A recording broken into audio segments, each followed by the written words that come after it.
I thought the whole measurement system had to be improved, and we had to know more about the families in general. And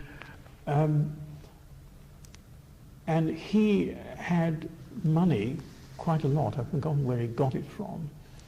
And I persuaded him, or he persuaded me, or was jointly persuaded, that we should spend at least a year or more on developing a new measurement system. Now, I think the thing to get over, and the thing I'm highly critical of modern research, is my experience is that measurement systems take years to develop. And one of the problems is not only is it not recognized, it takes so long to develop, but they're often geared into so-called hard science and questionnaires, so you can't change them. And all the measurement systems I produced, they've been flexible in the sense we could change them over time because they weren't based on standard questions. I mean, I need to get into this because this is vital to understand the work I've been involved in. I've got a tremendous antipathy towards the whole tradition of questionnaires, and which I think has just been appalling influence on wishful thinking involved in creation of things that don't exist even. What do you mean when you say wishful thinking? Well, that people shoot in these questionnaires which they sit at home and create or in the office, and they then pretend they reflect something, but they've got no intensive work to back that up. All they've got is statistical manipulations of the data they produce and correlational evidence later on when they relate it to something else. But there's a whole area of quality of life, for example, at the moment that I find largely meaningless, which is constructed on asking amazing questions of what is the quality of your life kind of thing. So I think that the questionnaires are often rather silly, but the point is that they're not backed up by intensive work that would generate some insight into their validity.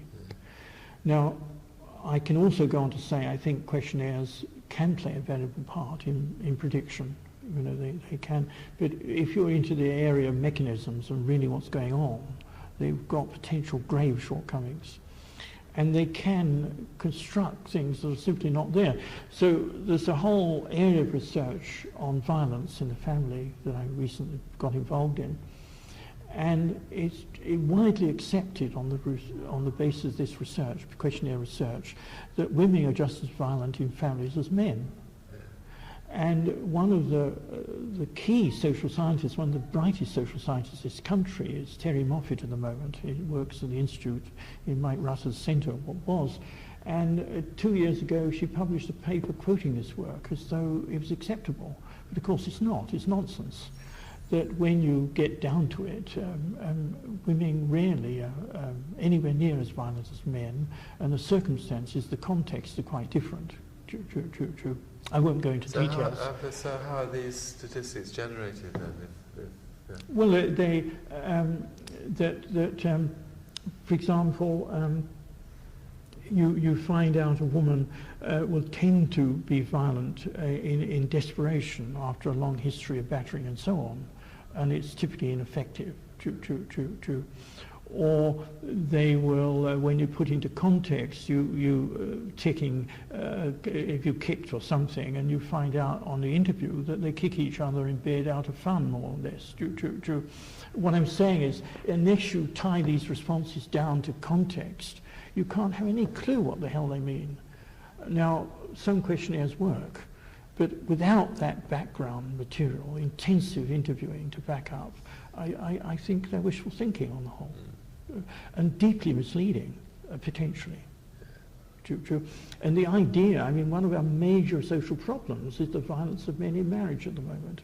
And this is simply nonsense to think that this is in some way reflected by women being just as violent. You know, and the typical thing would be a woman battering at a man who merely picks her up and laughs at her when she's raining blows on him, you know, big nappy like.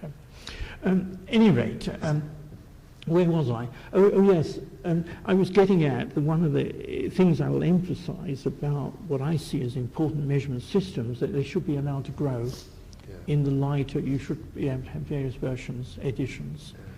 And all the measurement systems I've been involved in have been of this kind.